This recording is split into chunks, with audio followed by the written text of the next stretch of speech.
E antes, doutor Cadu, de voltar falando contigo, deixa eu trazer uma informação nova aqui do MDB.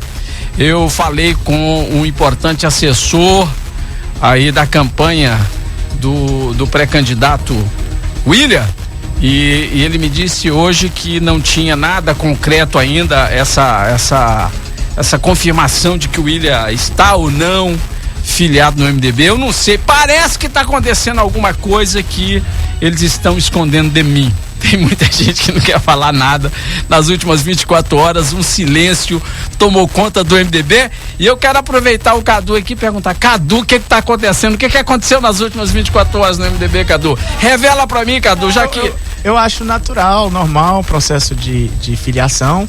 Caso o colega William queira realmente se filiar. Mas ele filiou ou não? Eu tenho notícias que sim. E caso ele tenha realmente filiado, eu já quero deixar aqui as boas-vindas. O presidente Valteir, o presidente está conduzindo o partido com muita maestria. E é tudo muito aberto. O que é ruim, Alexandre, é só quando vaza questão externa, a pessoa diz: o partido, o fulano é o candidato. Isso não procede, isso não é verdade. Candidato, como eu disse, candidato vai ser quem tiver melhor.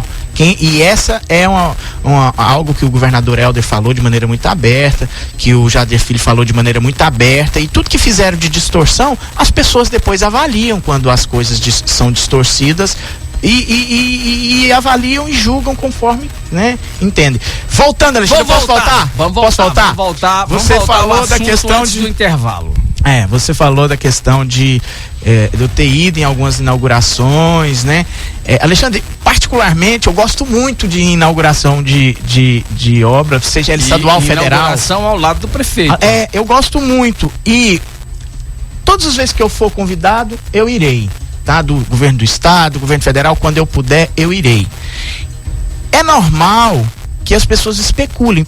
Para você ter uma ideia, essa semana passada eu fui na inauguração da Casa de Acolhimento, certo, que o município, de maneira inédita, inaugurou algo fantástico, algo para promover a dignidade do idoso, e aquilo me deixa muito empolgado, o que eu vi lá.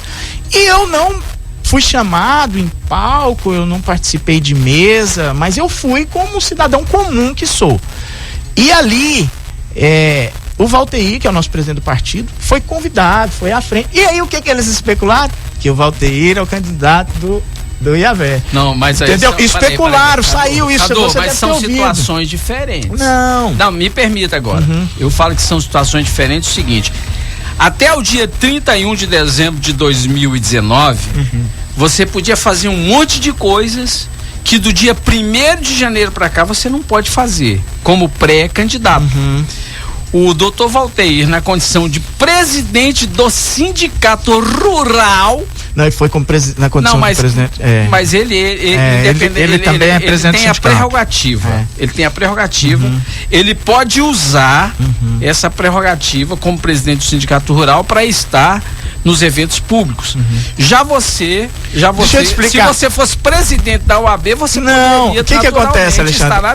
Hoje, por nomeação, e as pessoas não sabem, mas eu vou explicar e você também vai me dar razão. Hoje, por nomeação, eu sou procurador regional de prerrogativas da UAB Pará. É um cargo nomeado exatamente. Você pode usar. Não, e eu fui convidado como membro da UAB nessa condição. Todas as vezes eu sou convidado assim. Entendeu? Como procurador regional de prerrogativas, que abrange desde Paraupebas para cá. E a gente cuida dessa parte de prerrogativas ainda. Obviamente vai chegar um momento que eu terei que abdicar disso, abrir mão. Mas todas as vezes que eu fui convidado, é pela função que exerço. Certo. Né? Cadu, você falou que agora há pouco aquela especulação que você esteve na FIC, então não procede, então eu vou não retirar procede, aqui, exatamente. Que você não esteve na FIC no comunicado da Prefeitura em relação ao 13º salário. E na escola 13 de maio você esteve? Estive na escola 13 de maio. O Vanderlei me ligou, me convidou, e o Vanderlei, ele tem feito um trabalho na educação. Ele tem feito um trabalho na educação que eu admiro muito, o professor Vanderlei, e ele me convidou e eu fui inclusive na ocasião convidado pelo Vanderlei. Foi algo muito bom. Professor Vanderlei Moreira. Se por acaso, né, você for o escolhido, né, você conseguir vencer as prévias internas do MDB, e se você for o escolhido e se eleger prefeito, você o mantém, já que você falou do Vanderlei, você o manteria na Secretaria de Educação?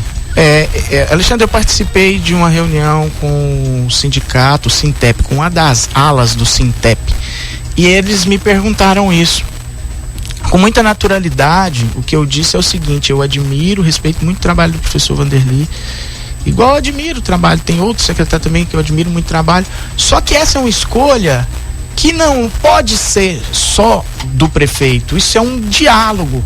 A escolha de um secretário para mim, e já vou responder qualquer outra pergunta nesse sentido, já espero encerrar aqui e responder, ela se dá para mim, eu tenho um critério, uma análise político e técnica. Na minha cabeça, um secretário, ele tem que ter, sim, porque o nosso processo é político-eleitoral, Alexandre. Eu deixo isso muito claro, que é o que eu penso. Tem que ser técnico? Tem sim, é importante que tenha e que se conheça da pasta. Mas é importante que seja político, que seja discutido com os sindicatos, que seja discutido com a classe, que seja discutido com a sociedade. Então é assim que eu penso, tá ok? Tá, mas se fosse uma escolha única e exclusivamente sua, o que você faria? Eu acabei de dizer que eu não penso que a escolha tem que ser única e exclusivamente tudo minha. Bem, mas então, se você portanto, não tem como eu cogitar. Mas eu posso dizer que é um nome técnico, que eu admiro muito o trabalho e que é uma pessoa que eu me dou bem igual eu me dou com todos os secretários. Hoje você não teria essa decisão? Eu não teria uma decisão, como eu disse, de grupo, não é uma decisão individual. Eu acho que o acerto na política, Alexandre, ele é exatamente assim. Tem um provérbio bíblico, Alexandre, que diz o seguinte, que a sabedoria está na multidão de conselhos. Quando você ouve muitos conselhos sábios, obviamente, você toma uma decisão sábia. E eu sempre busquei exercer isso na minha vida. A sabedoria está na multidão de conselhos. É um provérbio bíblico. Pelo governo que foi feito até agora pelo IAVE, né? Que ainda falta alguns meses aí para ele concluir o seu segundo mandato. Você votaria novamente no IAVE? Se ele pudesse ser candidato à reeleição, você votaria nele? O IAVE, ele não é candidato, não tem como eu fazer essa previsão. Não, eu tô falando se entendeu? Pudesse. Olha a minha pergunta, se pudesse. Eu sei, ele não pode ser. Ele não pode ser candidato. Se pudesse. Olha, eu penso que a gestão do IAVE teve muitos avanços, Alexandre. A gestão do IAVE, na minha análise, ela foi uma gestão de ajustes. Ela foi uma gestão muito importante para a redenção no aspecto do ajuste necessário. Redenção vinha de um período de desastre nas contas absurdo. E isso foi organizado. Olha, Alexandre, nós vamos para a primeira transição de governo organizada, onde papéis, era normal, papéis queimados, máquina sucateada, estrutura toda desorganizada, pagamentos de fornecedor e de funcionários atrasados. Era comum nas transições de gestões que eu assisti. Nós vamos para um agora de ajuste. Imagina a nossa casa quando ela está desorganizada, a casa de cada cidadão que nos ouve, se ele estiver com a casa desorganizada, devendo financiamentos, devendo tudo, ele precisa o quê?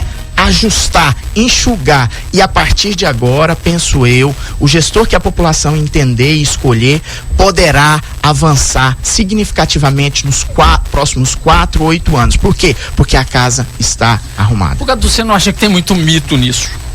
Agora há pouco você falou assim, máquinas sucateadas, né?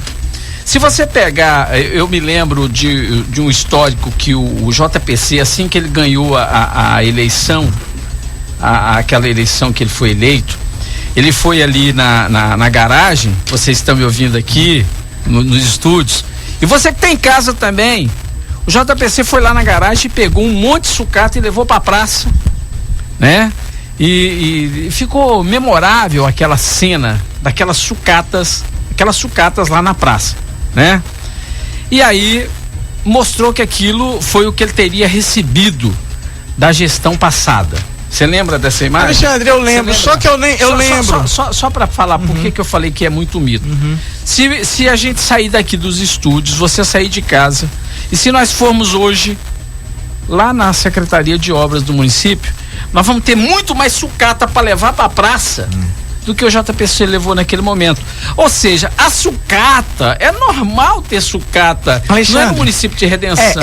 Isso aí é um critério, talvez eu até concorde com você sobre essa análise. No entanto, Alexandre, eu quero falar da questão, por exemplo, simples do Instituto de Previdência, que nas outras gestões tudo acumulou dívidas altíssimas de um dinheiro que é depositado pelo próprio servidor público e que hoje, por exemplo, nós não assistimos, pelo menos não há denúncias nessa gestão de dívidas quanto ao Instituto de Previdência. Isso é muito importante.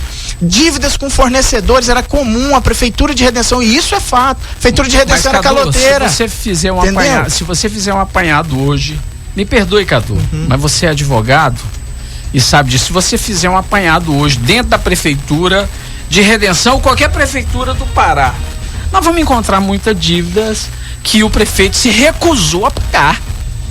Que o prefeito se recusa a pagar. Não é só o prefeito. Alexandre, como eu não faço parte lá, eu não estou no jurídico, não sei, e isso é uma questão assim, o pagamento tem que analisar legalidades.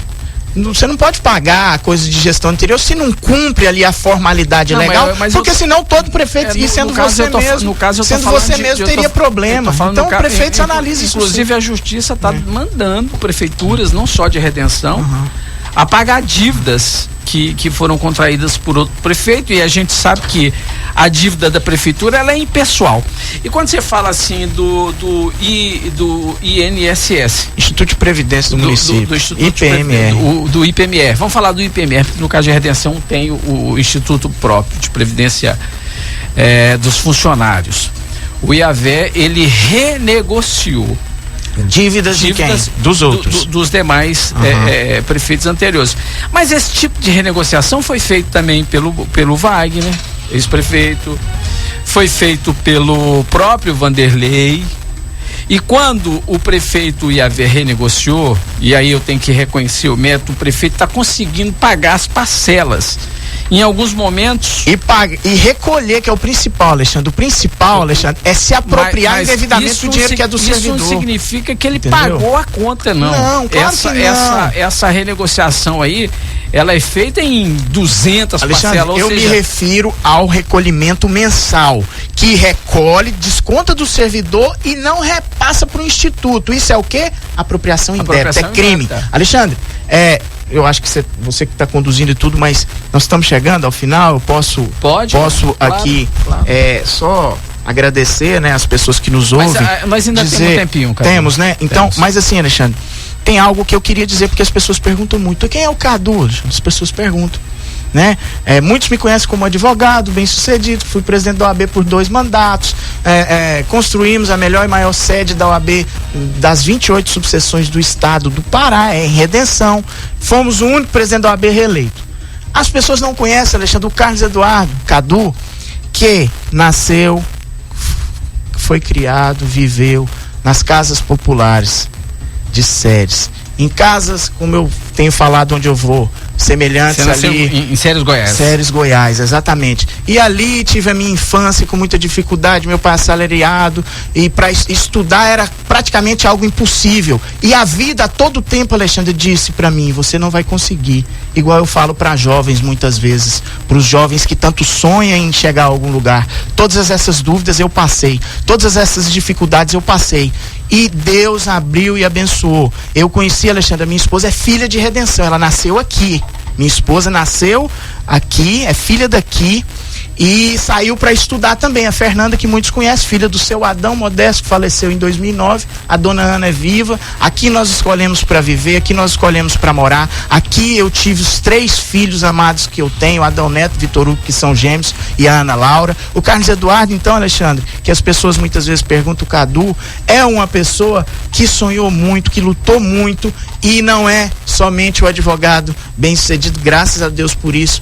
Hoje eu tenho o privilégio de ter contribuído e continuar contribuindo há mais de 10 anos com a PAI de Redenção, Alexandre, e em muitos outros projetos sociais que a gente ajuda, na zona urbana, zona rural, só que isso não é divulgado e nós não temos também a pretensão de ficar divulgando. Mas você vai ter tempo agora. Mas eu precisava desse esclarecimento. Tudo bem, eu preciso agora, nós estamos caminhando para o minuto final e eu quero fazer um bate-bola rapidinho aqui, tem algumas coisas importantes que eu não posso deixar de perguntar. Você falou que está se construindo esse momento para definição interna. Quem são as lideranças hoje que você consegue levar, que estão já nesse momento aí te ajudando, te apoiando e entendendo que você seria um bom nome, tem alguns nomes que você poderia citar? Além do prefeito, que já declarou apoio a você? O prefeito, não, essa definição do prefeito a gente espera que seja mesmo, no momento certo a gente espera o apoio, a declaração, como eu disse, nós precisamos cada dia mais agregar mais liderança e agregar pessoas que sonham com avanços da cidade de Redenção. Né? Na minha concepção, nós queremos construir um grupo que sonhe em melhorias futuras e que não retorne aos retrocessos do passado. Bate-bola que nós temos 40 segundos, bate-bola. Então, Alexandre, só esclarecendo, então é isso. As lideranças, Alexandre, nós temos uma construção de pessoas que nos ajudam no dia a dia, né? Temos sim lideranças de vereador, de deputado, que tem nos ajudado a construir isso, só que o momento, Alexandre, as pessoas, os líderes políticos nesse momento, eles não se definem, você entende, sabe como é. Estão se aproximando ainda. Cadu, eu fiz a pergunta, voltei, vou fazer para você, na sua concepção, o governo do Hever foi até agora um governo excelente, um governo ótimo, muito bom, regular ou péssimo? Alexandre, eu quero avaliar o governo do Iavé quando ele fechar a gestão. Como um espectador que sou, como disse, nunca fiz parte da gestão. Mas eu fiz a pergunta até agora. Eu vejo, Alexandre, eu sei. Não, tudo bem, eu sei, Alexandre. Eu vejo muitos avanços e muitas coisas que está por avançar ainda. E eu vejo muitos avanços, muitas coisas que está por avançar. Acertou tudo? Obviamente nem ele, penso eu, tem a pretensão de ter ou tenha conseguido resolver tudo que ele queria. Opa, que papo legal. Meio-dia. Obrigado, Alexandre. Valeu. Obrigado. Opa, dá um opa aí. Opa! Tamo nessa. Um abraço, gente.